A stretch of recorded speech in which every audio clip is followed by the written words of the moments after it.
Well, welcome everyone. Hi, Pam. Hi, Sony. Good to see you guys.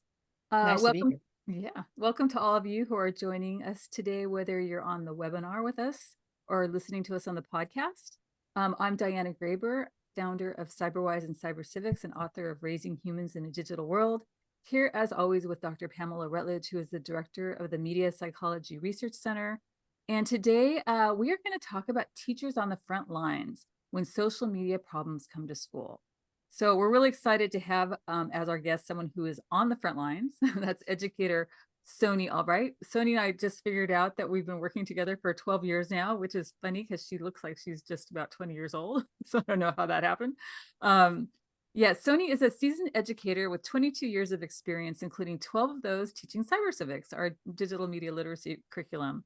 I met Sony when she was working in Northern California. Today, she is the enrollment manager at the City of Lakes Waldorf School, where she wears the hat of Waldorf Cyber Civics Ambassador, in addition to earning a master's degree in special education. She's also the mom to 4 digital kids. So one of those people who just doesn't wear one hat, wears about 80 hats. So Sony, Good morning. thank you so much for making time for us today. We appreciate it.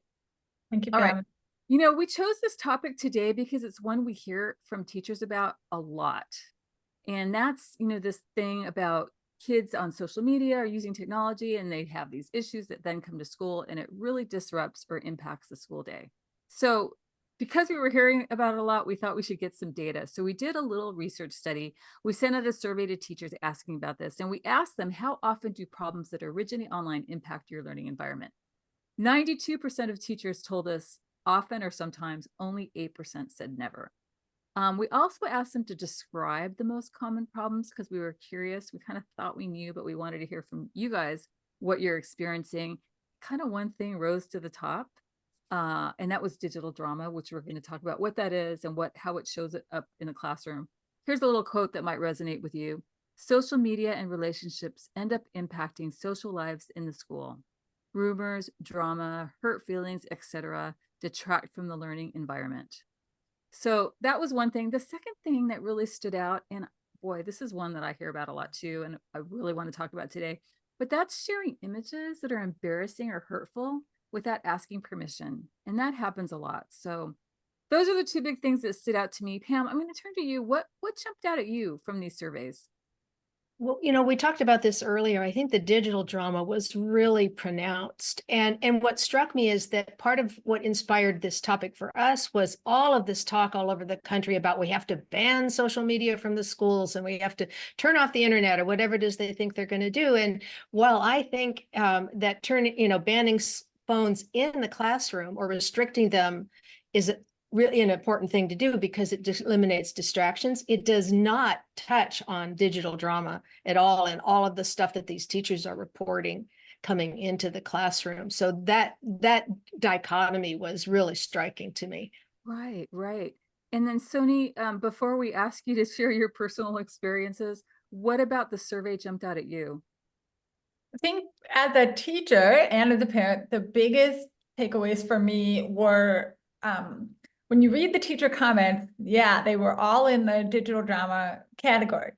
But we're talking about kids that are trying to make a million choices in a very small amount of time with a really low amount of brain capacity to handle the ethical, safety, privacy, and just, values-based decisions that they're asked to make all the time. So to me, it was really interesting just to look again and remind myself how much we're asking kids to do in the digital space. And then the second question is, how much are we giving them by way of tools to actually be able to have a fighting chance to do what's right and to do it the right way? That's such a good point. And the younger they're on, the fewer tools they have in the toolbox, regardless if they're being taught them or not. Their brains just aren't ready to understand what another person is feeling or thinking or reacting to. So that's another constraint that kids have.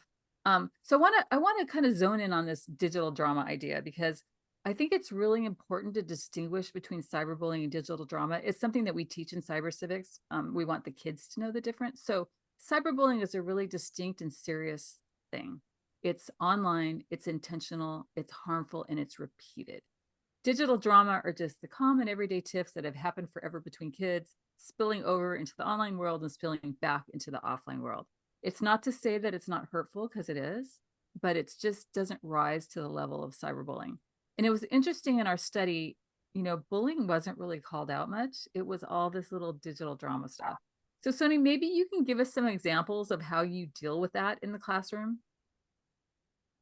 Yeah, well, as I was thinking about just kind of what's happening in my classroom and the changes that have happened in the last 2 decades of teaching, wow, I'm really aging myself here, 2 decades in the classroom.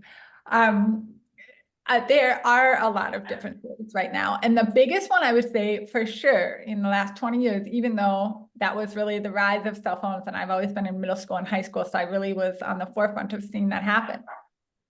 It is no longer differentiated. The online, offline is basically the same place to kids. I think a lot of parents struggle with that it can be differentiated or that it is not the same thing that's happening for kids. It is just one fluid place of being. And so once we kind of reckon with that, the other thing that I'm really seeing in the classroom is that parents have a lot of expectations for kids to have technological literacy. How do I use the computer? What do I do on there? How can I get my work done? All these things that they really expect from schools and teachers, and rightly so. It makes sense. A lot of it has to do with academic work. But they themselves and also their students don't have media literacy behind the technological literacy. And so the classroom is a confusing place. We're kind of in this like middle space where we are asking kids to do these things. Again, I already called out the choices. That's the biggest thing I see with kids is they literally make bad choices in a matter of seconds. And they're asked to do that so many times in a row. And so I guess when it comes to social media, talking to kids continuously in the same way I would talk to them about being in community or, having healthy bodies, all of those things that we do as teachers, that's really the place where I'm starting and the things that I'm thinking about when I'm thinking about social media. Right. And I did want to say, if you're here today or you're watching this, we're going to give you some resources that you can actually use. And we have a really great video on dealing with that digital drama. And it gives kids tools on what they can do. And it gives examples in the video of digital drama. And I'm laughing to myself here because in one of our examples, we use Sony's name for one of the characters. So sorry about that, Sony. Apropos that you're here today. So you'll be getting an email tomorrow with a link to that video. But Pam, talk to us about what's happening here with when the drama's happening. Well, that's what I wanted to say is that point, Sony, that you made about kids' developmental ability is so important because a lot of tweens and teens, they look like adults. So we expect them to act like adults, but they don't have that level of cognitive or social or emotional maturity. And that means because the hormones are flowing and because they're very emotionally driven, the decisions, as you say, get made instantly and they get made without rational thought. They get made based upon emotions. I'm mad at her. I want her to like me. I want him to notice me. Whatever the drive is, that social drive, which is fueling pretty much everything. They don't care so much about their grades unless their parents care. They care about their social world. And you're so right about no division between online and offline. It's all one place for them. Right. And the other thing too is like to be in school today, kids are required to use technology like Google Classroom and their classroom management, where they get their grades.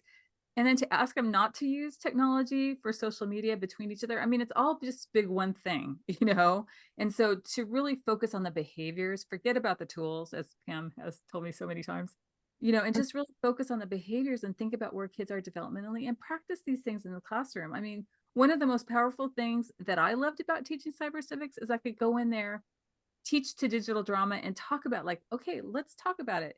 And when a kid sees, oh, wow, the fact that I left you out of group chat, it really hurt someone's feelings. And now I see that because I see how sad you look. That's powerful. Like that teaches the kids that there's a real person behind the screen whose feelings can get hurt. When we teach people to drive, we give them a learner's permit for like 6 months and we make them practice, right? So we put them in class, we teach them all the rules, and then we go out and we make them practice on the road before we let them drive without, an adult driver with them. With social media, we give these kids technology. We don't prepare them. We don't give them opportunities to practice, and then we bust them when they do it wrong. Right. So it And seems then a they little go unfair. under and then they Right. hide when there's problems because they're afraid that you're going to take their phone away. So One of my favorite things about being a teacher is working with parents. I really do love it. And something that I've noticed so much lately is how many parents feel inadequate to coach their child and to like be on this journey with them in delving into social media and independence online. And I think that's so unfortunate because just like what we do in cyber civics, you can teach this curriculum online or offline. You can teach this curriculum with devices or without, it doesn't matter. The point is not actually about the technology. My 80-year-old grandma can open up the iPhone box and start using it immediately. Everybody can do that. The user-friendly technology is there for all of us. What kids actually need is guidance on values in the home and what it is that parents have are trying to set expectations. And so I would really like to see more parents feel empowered and also recognize the legitimacy that they are bringing to the table. Yeah, you may not navigate TikTok or understand it or want to be on there. Great. But you should know what's happening on TikTok if your child is on there and be able to talk to your child about what your family values are and is what they're doing in relation to your family values, because that is one of the most supportive ways that teachers in the classroom can partner with parents in this digital drama is, are we all on the same page value system wise? yeah, I have an example, real life example about that. So talk to your kids if they're on TikTok, ask them what the current challenge is. What the current challenge is in my neighborhood is that on TikTok, kids are encouraged to go out at 2 a.m, kick or hit someone's front door, run and hide in the bushes and see how the people react. So good thing to know about, right? If you hear a noise in the middle of the night, you know now that it's a TikTok challenge, you're welcome. But that's an example of just talking to kids about what are you seeing on these apps? What's happening? Just be in the know like you would want to know about anything in their lives. Well, and not just go, that's the stupidest thing I've ever heard, but say, what do you think about that? Is that something you would do? What it would be like for the person behind the door? So that you're having these conversations. You can say, this is what I'm worried about. How does it strike you? But if you just close the door telling them that it's a bad idea or it's stupid, you lost them. Yeah, exactly. You know what I want to do is move on to the next one because when I think about a lot is like a lot of teachers mentioned that the problem that they see is kids sharing photos of one another or videos of one another without permission that are embarrassing or hurtful. Pam, I'm going to go to you to remind us why is that embarrassing and hurtful when you're a preteen or a teenager? Well, I think we forget that this is a period of identity formation, right? So how we present ourselves is really important to how we feel about ourselves. And one of those parts is having boundaries, knowing what's sort of you and what's not you. And so when somebody shares your picture, that's a real violation, but it also puts a huge amount of pressure on you to be something that you might not want to be. And I want to extend that to parents too. This has become a huge issue with parents sharing pictures of their kids because they're cute. And the kids are mortified when they get to middle school of these pictures that are there for them. And they don't have the ability to be someone new, to grow, to change. Yeah, I was just sharing the other day that we had a parent night and I asked my students, what is it, are you interested in me sharing with your parents? What cyber civics lessons should we do? And they hands down, without a doubt, were like, please do the one about sharing photos and agreements on sharing photos. They were like, my parents take pictures of me when I'm sleeping and they share, they take pictures of me in the car when they share. And so they were super horrified about that. And I'm so grateful whenever parents can do the cyber civics lessons right along with us. I often tell my students, make sure you share this with parents too. Yeah, and I'm just quickly reading through some of the comments we got from teachers on that about students sharing videos on TikTok of their friends. It hurts their feelings, or sharing them in group chats without asking permission. All of that stuff happens a lot. Again, parents do a lot of it. Kids do it with each other. But I don't know how many of us have had a conversation with a child about the idea of consent, when it comes to photos. And I mentioned earlier that we're going to give you resources for joining us today. We have a brand new curriculum called Digital On-Ramp. It's for 4th and 5th grades. And one of them is about digital consent. So you will be getting that lesson. We actually made a little digital consent form that the kids fill out and share with their friends. So we hope that that will be useful to you. It's such a great way to introduce the concept of consent too, before they're mature enough where sexual consent becomes such a big deal and such a difficult thing for teens to navigate. Exactly. I mean, you know, a lot of kids don't even know what that word means in 4th and 5th grade, and then to translate it to the online world, I think is super useful for them. Okay, the next thing that was brought up a lot, and this is another one, this is really in relation to younger kids, content that is inappropriate, scary, a lot of political content. That's a good one to talk about. But Sony, do you see that? Do you see content that plays out online coming into your classroom? Any kind of content? Yeah, definitely. I mean, in this particular survey, it was definitely digital drama. In my regular teaching life, I would say that's probably number 2 or number 3 concern that comes to me. And unfortunately, inappropriate content seems like kids are accessing that younger and younger. And I would say too, it's really tricky when you have kids with older siblings. There's this kind of idea that we have to shelter the younger kids and treat them the same way as we treat the older ones. And in many ways, you're kind of asking them to not have a relationship. If that's the case, it really can be tricky in the home to try to keep those things separated.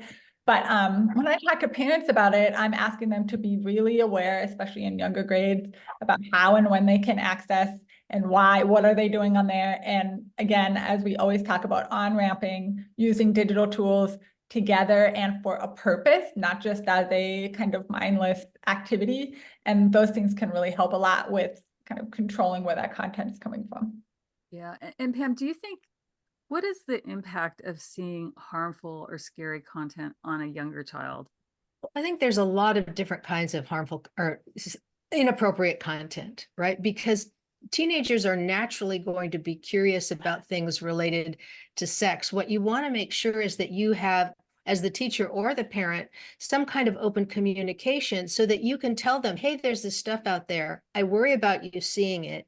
If you see it and it's upsetting, please come to me. Because what you don't want is for especially a young child to see something. We worried about this a lot during the Ukraine war, right? Where there was terribly violent images from real life, right? On TikTok, is that you want to prepare them for what to do if they run across it, because very likely we all will if you're Googling anything at all. So you want to know how to step away, block it. If you're upset, that's normal. Don't be ashamed. Just move, come to me, let's talk or move on. But I would recommend that, like you do, Sony, you touch in with your kids. What are you seeing? Anybody seen anything that's upsetting? How can we handle this? How do we support each other? Same with at home. Yeah, I was amazed in our last news unit how many of my kids don't read newspapers, don't read news on their phone or whatever, but only get their news really Instagram, Snap, TikTok, and just how much not only is it just headline based, don't even get me started on that, but then it's also just very much dependent on what the algorithm tells them that they want to hear and what kind of perspective of news. So I think, again, teaching cyber civics and letting kids kind of understand what's coming at them, why that particular news is coming at them, and how they can take control over, we spend so much time in 7th grade talking about algorithms and how people track you and what info vacuums are and how that information comes. Those are very serious when it comes to seeing inappropriate content. I think maybe 8 years ago or so, it would have been people worried about online predators, and that's of course still a really big concern. But the thing that I'm most concerned about with middle school kids right now and content coming their way is these sort of hate speech vacuums that kids can easily get sucked into, and that is attached to news now. And so to me, it's just so much about understanding why news is coming to you in a certain way, being really aware about how to break out of those info vacuums. And like Pamela said, like stepping away from news when it's disturbing, but also just understanding why that particular thing am I looking at other things that's bringing this my way? Well, Yeah. and understanding why those things attract your attention. I mean, my experience with teenagers is that they hate it when they're being manipulated. They do not like to be tricked. And so once they realize that they're being manipulated by these algorithms and that their brains are participating in what's getting their attention so that they don't have to feel, so responsible for making such bad choices all the time, that it really helps them make better choices. Yeah, I'm glad you brought up hate speech, Sony. I just gave a talk to a school about cyberbullying and hate speech, and parents worry about cyberbullying, but only it's still a big number. 28% of kids will be cyberbullied in their lifetime. 38% of kids will be exposed to online hate speech. So it's a very much bigger problem than cyberbullying. Parents should be aware of. So that content piece is really important. The other thing I wanted to mention is when kids come across, inappropriate, bad, scary, wrong content on any of the things they use, most of these apps and sites and games require kids to report it. They don't have the manpower or the bots or whatever to keep on top of the stuff. The content's coming so fast on all these apps that it is the user's responsibility in a lot of cases to report things like that. And all of these things have great mechanisms to do that. For example, Fortnite just launched a voice reporting. So if a child hears something that's inappropriate or mean or whatever, they can report it with their voice reporting feature. So that's another thing. If parents or teachers want to talk to their students about, is let them know that they are empowered with tools to report inappropriate, bad behavior. And Diana, don't you think, I mean, I know the age is bare minimum, but when we're thinking about, for sure, social media platforms with this arbitrary 13-year-old age requirement, and then a lot of video games that have age limits on them too, I mean, those are, often given by what psychologists would look at and go, is this appropriate for, a 13-year-old to view, or would an 8-year-old be, able to view this? And I grew up in the 80s where we just kind of ignored the labels on movies and all of that. And I think parents should take those numbers really seriously, because they are really a bare minimum of what age could honestly handle that content.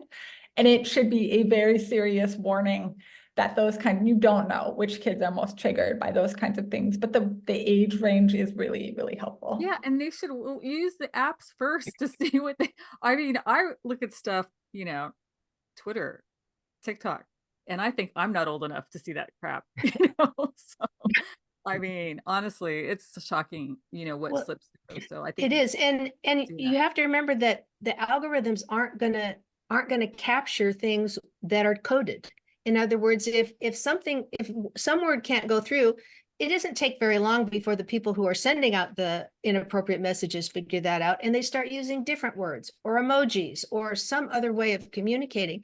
So expecting that to all be contained is never going to work.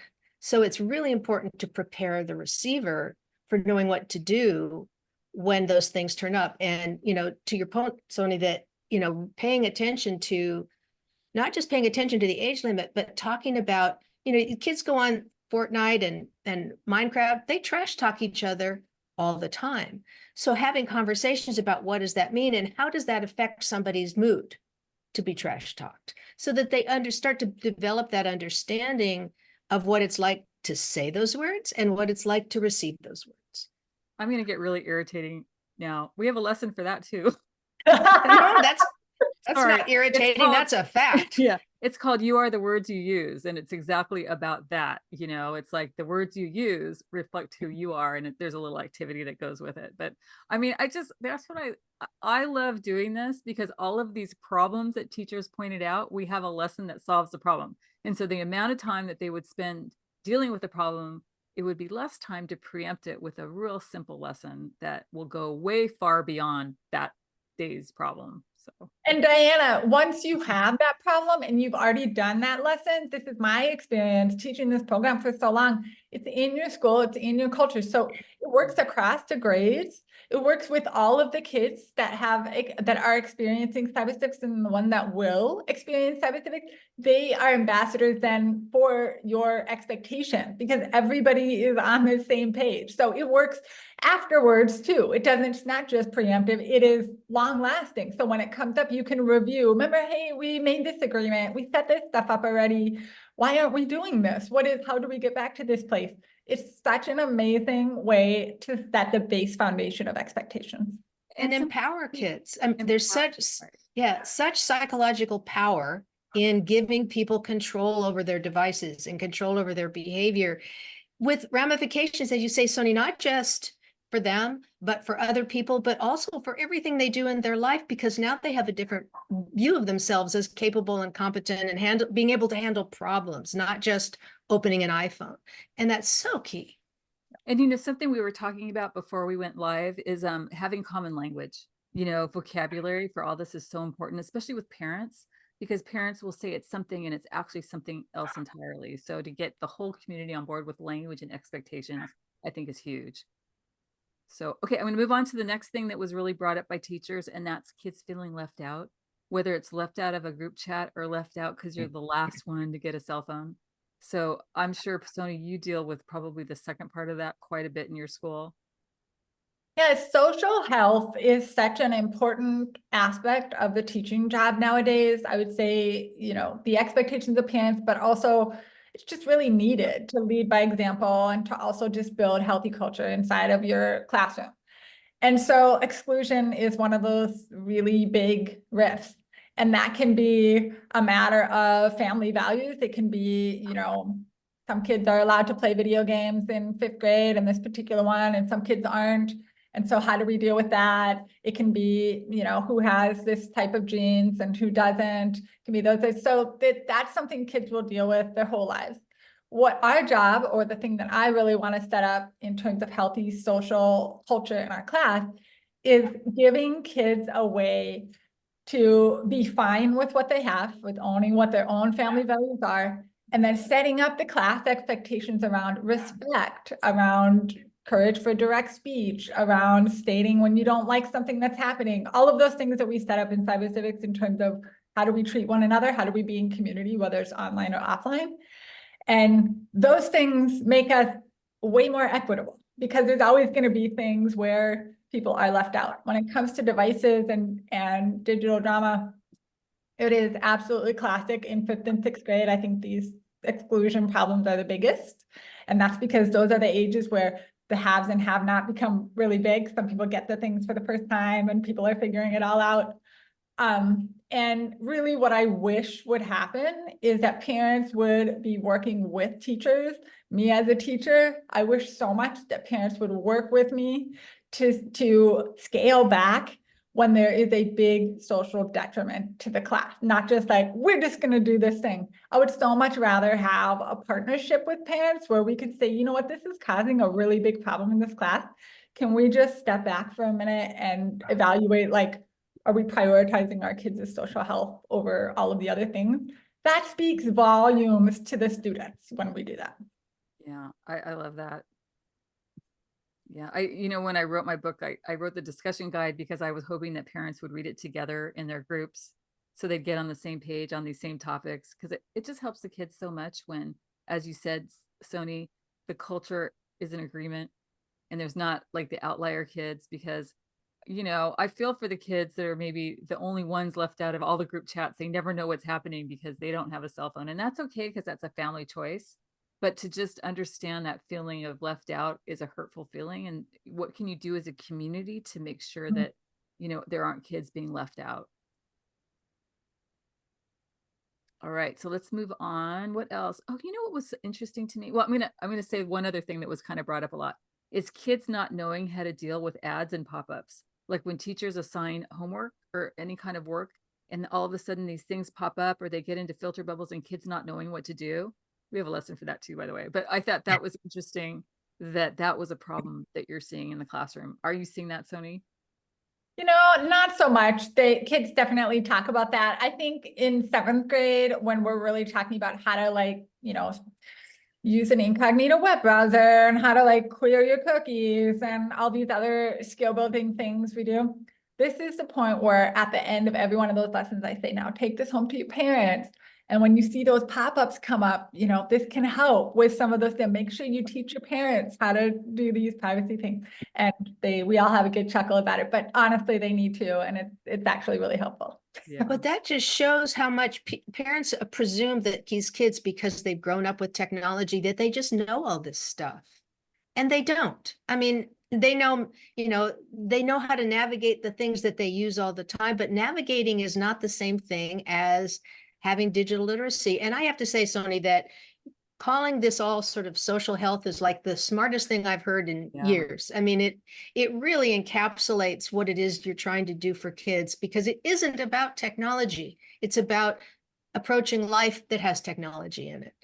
Yeah, and all of these lessons have a component in there that's like, digital literacy is English language art skills. It's like the ISTE technology standards. It's the CASEL social emotional competencies. All of those things that we're supposed to teach anyway can be tackled at the same time that you're dealing with the issues that Sony's talking about. And most of the time, the kids are really motivated to receive it because it's so relevant to them. I mean, you wouldn't be shocked if you went into a 7th grade classroom again and you're like talking about, teaching kids how to make their browser more private or how to, change their settings or whatever. That sounds super boring, right? So I had kids like sharing things like, you know what? I didn't realize that when that screen comes up and it says, do you accept all those things, that I had choices, and then I could go back in and say no to 4 of them and just keep the essentials. Like their eyes become open because they see it so many times. They've probably seen it 100 times before they realized they could say no to some of it. So I think it is such a testament to the level of depth that the curriculum brings. And the way that kids like get these little snippets every week. I teach the curriculum once a week to each grade, 6th, 7th, and 8th. And these little tiny, and they build on each other over time, and then they're able to revisit that again. And the number of kids that I have in high school that have come back, and we already talked about inappropriate content, but sexting, for example, is a big one of those. The number of kids that come back and say, I am so glad I knew XYZ, the sexting one is often one that they will bring back because I knew a kid who did this thing and they shouldn't have, and they didn't even know it was illegal, or they didn't even know they shouldn't have. And so I just think there's never a moment where I'm like, wow, this curriculum really isn't delivering the things that I needed to deliver. It is not only interdisciplinary, it's life skills, honestly. Well, and think how much time that would save teachers if these kids had been trained in what copyright and plagiarism and, how to check quality of information, because you can't do a research paper if you don't know that stuff. But kids have to do research papers, and they have to do it without any kind of training in, sort of information management and validity. So it's, teachers, you should be signing up because you'll save yourself a lot of time. I was laughing to myself as you were speaking, Sony, because I remember teaching a lesson actually, a lesson actually on copyright. And that lesson had an example in there from Fortnite and also a popular song that the kids liked. And I remember one of the boys walking out of the classroom going, that was the best class ever. We learned about Fortnite, song that I love. And it was like, I was so excited because it was things they did love, but they learned a very important lesson at the same time about copyright. So it's really fun when you can touch kids in that manner. Hey, I'm looking at the time, and I do want to bring up now, in your giveaways that we're giving you for being with us today. One of the top things is Pam wrote a really, really good post, and I'm going to give you the link to it. But at the end of it, she has like her 5 top tips or giveaway or takeaways for today's topic. And Pam, I'm going to go to you now to kind of maybe quickly review those because I think they're super helpful to teachers. Okay. So the real takeaway from all of this is that all of these problems in class really demand some kind of digital literacy, social health training. And so the 5 tips were really culled from all these things that the teachers were saying. And the first one is talk about it. Don't ignore this stuff. Talk about it so that kids have a conversation with you. So when they run into troubles, they will want to talk about it with you. And the second is make very clear rules. If you don't allow cell phones in your class, fine, don't allow them. Make that a rule, be very clear, enforce it. and make sure the kids know that that's your rule, and whether or not, Mr. Jones in the next class has it or not, doesn't matter, that that's your rule. And it's the same as true with parents. If you're going to enforce a rule, if you're going to have a rule, you have to enforce it, and you have to enforce it fairly. The third one, Sonia, you talked about this so much, and I think it's so important, is getting parents involved. Right now, there's so many parents totally freaked out about, the terrible social media and the impact on mental health. And I'm not going to go into the fact that the research doesn't support this, or the fact that there are many different kinds of social media and they don't make that distinction. But parents, you need to be on the same page here with your kids, and trying to teach them to be good media users, not repress it, because nothing makes something more desirable than trying to take it away, and nothing protects them better than educating it. And you talked about this, Diana. Get on the apps, find out what they can do, find out what they can't do, because that gives you a chance to either make lessons relevant or even use some of these apps in some of your assignments. I don't know a kid today who's going to end up needing PowerPoint when they get their first job, but they probably will need to know how to make a video. So there's a lot of skills that you can teach them that are social media related that can be very helpful, as long as you're familiar with the limitations and the benefits of these things. And the other is, final one, parents and teachers alike, be a good role model. Don't tell kids they can't have a phone in class and then get your phone out. Don't tell kids they have to, can't eat dinner with their phones and you have your phone out. In other words, you have to be consistent, because believe it or not, parents and teachers, you are the most important role models in their life, even if the kids don't act like you are. So what you do matters. So those were my 5 tips. I love them. And again, you'll be getting that in your email tomorrow. We'll send you a link to that. Sonia, what would be your top takeaways from today, or tips for parents or teachers? Well, I mean, I think Pamela really said it all, but I just want to reiterate again that parents, you do have the skills you need in order to guide your kids in media literacy. It is hugely beneficial if your school is teaching media literacy as a way to back that up and to reinforce those community norms, which I think are just absolutely essential for middle school kids and for the level that they're at, and the growing brains and everything that's happening for them at that moment. But that the values that we want to impart to our kids, and I'm in the trenches with you all doing the exact same thing every single day, trying to keep my kids balanced, ethical, safe, healthy, private, all of those things, that we have the tools to do that. And it's just a lot of work. And that really is the essence of parenting. And this is not different than what you do offline.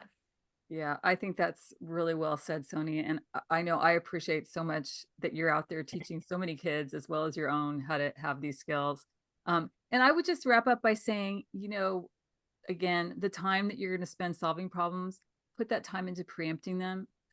It's fun, to talk about kids and find out what's happening in their social world, and also to bring the online world into the offline world, to see facial expressions, to work on communication skills, because our kids really need that today. So if you could make that bridge, I think you would be saving yourself a lot of time in the long run. So we want to help you in this journey. Again, you'll be getting an email with links tomorrow to a bunch of lessons. If there's something we've talked about that you would need a lesson for, contact us, support@cybercivics.com. We will send it to you. We want you to be able to solve your problems. Don't be shy asking. And I'm really excited to announce our next CyberWise chat. I'm going to see the date here. It's going to be March 19th, same time, same place. Our guest next month is Bill Marsland of Code Ninjas. It's a topic I'm excited to learn about. It's a company that teaches kids how to code. The title is Why Your Kids Should Learn Coding Now. So very different topic for us, and I can't wait. So hopefully you can join us next month as well. Thank you, Sony. Thank you always, Pam. Really appreciate talking to you guys, and we hope to see you all in a month. Have a great day. Bye-bye. Thanks, everyone. Bye.